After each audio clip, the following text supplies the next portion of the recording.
All right, let's jump right in, shall we?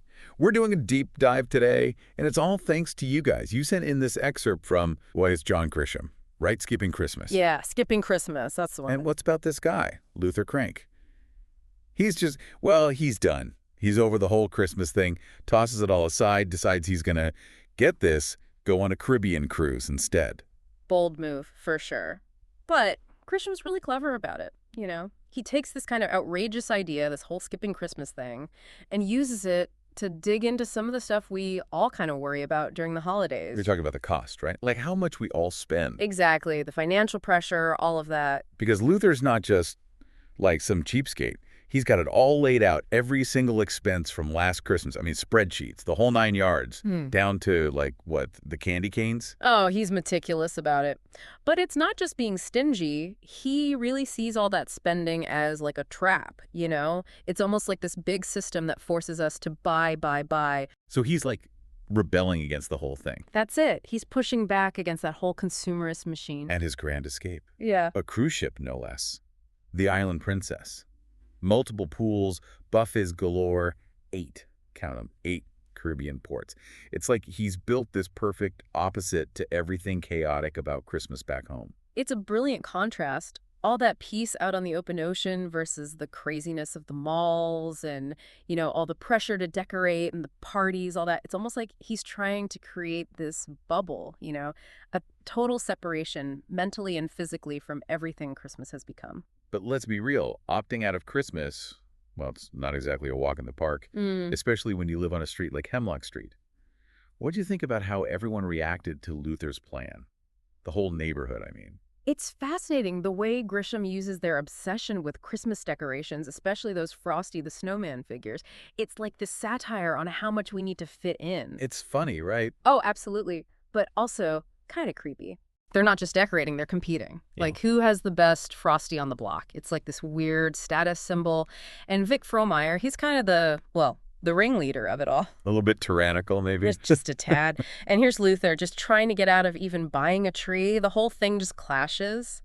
So it's funny, but it also makes you think, how much of what we do for the holidays is stuff we actually enjoy versus, you know, trying to keep up with the Joneses or the Schroemeyers in this case. Right. It's like we're programmed to get swept up in it all, even if it means spending way too much, going to parties we don't want to be at, and just generally stressing out. Do you ever feel that way? Oh, absolutely. Huh. Sometimes it feels like you have to participate, even if it's not really bringing you joy. And then there's Nora, Luther's wife, right? She's kind of caught in the middle.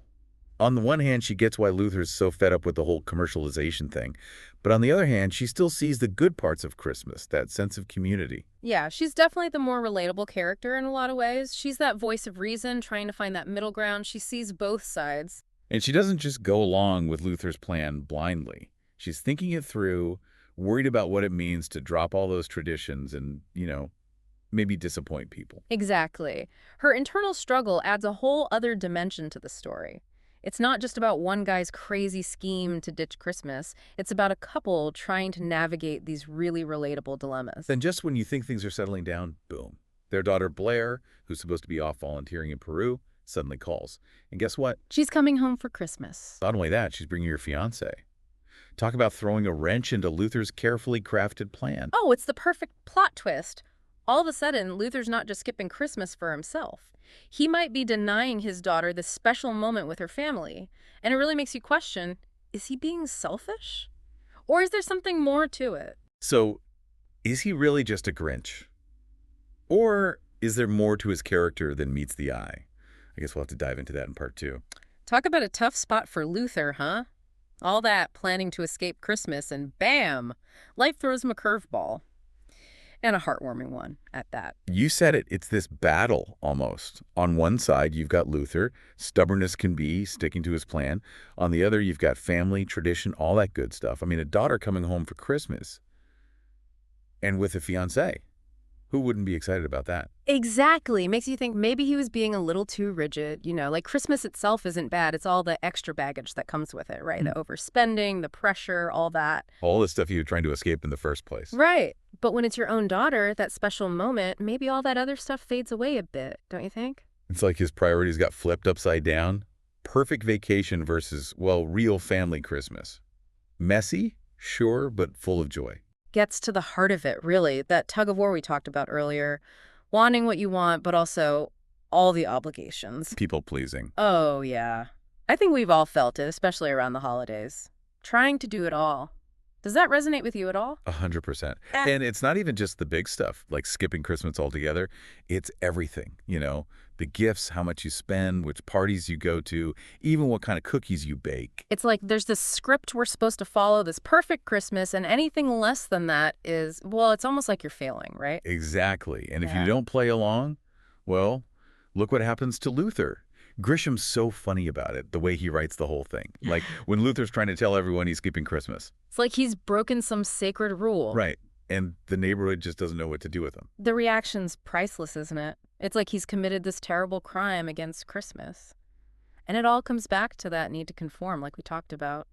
They just can't handle the idea that someone would actually choose to opt out. It's like they think it'll be contagious or something. Exactly. If one person breaks the mold, who knows what could happen? And I think it's interesting how Grisham uses the younger generation, especially Spike Frohmeyer, to represent that, that blind adherence to tradition. Yeah, he's all about winning that Best Decorated Street award, right? Can't understand why Luther wouldn't want to play along. It's like a commentary almost on how we pass down these expectations generation to generation. Christmas is supposed to be this way, and anyone who messes with that is a total outsider. So, back to Luther, right? Yeah. Is he a Grinch for bucking the system? Or is he actually doing something brave? It's the question, isn't it? And Grisham doesn't give us an easy answer. He lets us figure it out for ourselves. Which is what makes it so good. It's Yeah. not just fluff. It makes you think. Totally. And then, just when we think we have Luther all figured out, bam, Blair comes back. It's like Grisham's saying, all right, Luther, time to show us what you're really made of. Stick to your guns or embrace the chaos. And what does he do? Well, what do you think happens? Pure chaos. He's scrambling, trying to put together Christmas at the last minute, and hilarity ensues. Remember that scene where he tries to steal the Christmas tree? Oh man, classic Grisham. It's like he takes this normal thing, getting a Christmas tree, and turns it into this ridiculous comedy routine. Luther, sneaking around in the dark, ends up with this tree that's way too big for his house. It's so over the top, but you can't help but laugh. We've all been there, right? Yeah. Trying to do something and it just blows up in your face. But even with all the silliness, Grisham still manages to make it heartwarming. For sure. Like that scene where all the neighbors, the ones who are giving him such a hard time, they come together to help him decorate for Blair's homecoming. It's so sweet. It's like all that tension, all that judgment just melts away. And they actually connect on a human level. It shows you how powerful community can be, especially during the holidays. Absolutely. We might disagree, but we can still be there for each other when it counts. And it's not just about the practical stuff, bringing food and helping decorate.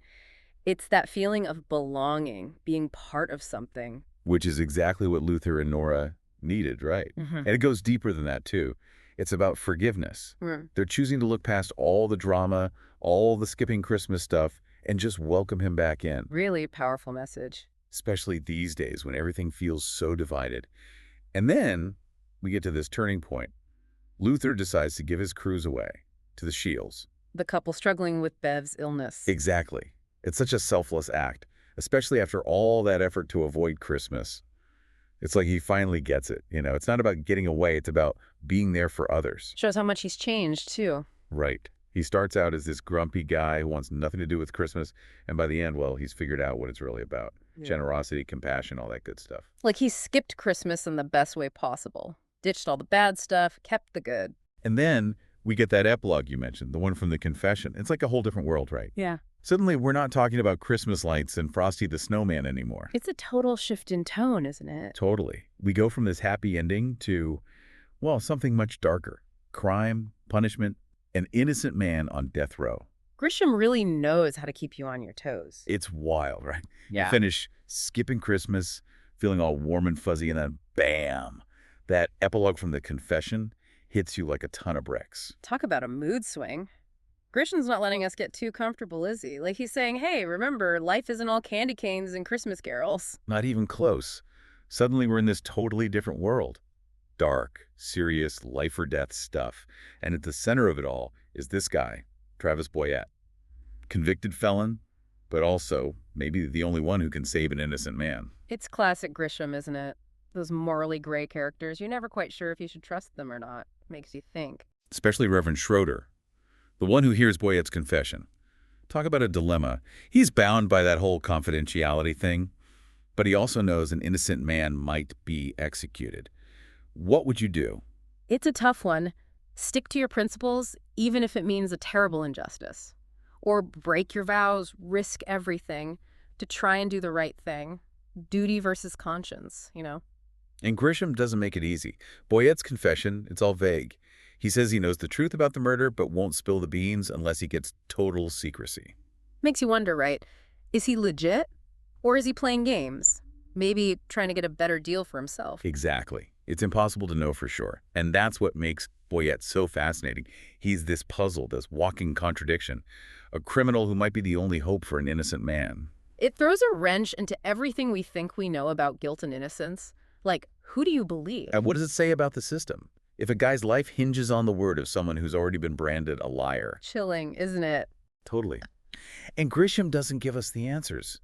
He leaves us hanging, makes us face those hard truths about the legal system, about how sometimes we just don't know for sure. Exactly. The epilogue isn't just a hook for the next book. It's like a gut punch. Right.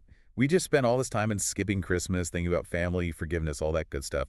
And then, Grisham reminds us, the world can be pretty dark. Keeps things real, I guess. It sure does. So we end this deep dive not with all the answers, but with a whole bunch of questions. And that's okay, right? Because sometimes the best conversations are the ones that leave us thinking, wanting to learn more. So if this got you curious, definitely check out The Confession. See where the Grisham takes us next. And hey, keep those excerpts coming. We love hearing from you guys. Thanks for joining us for another deep dive. Until next time.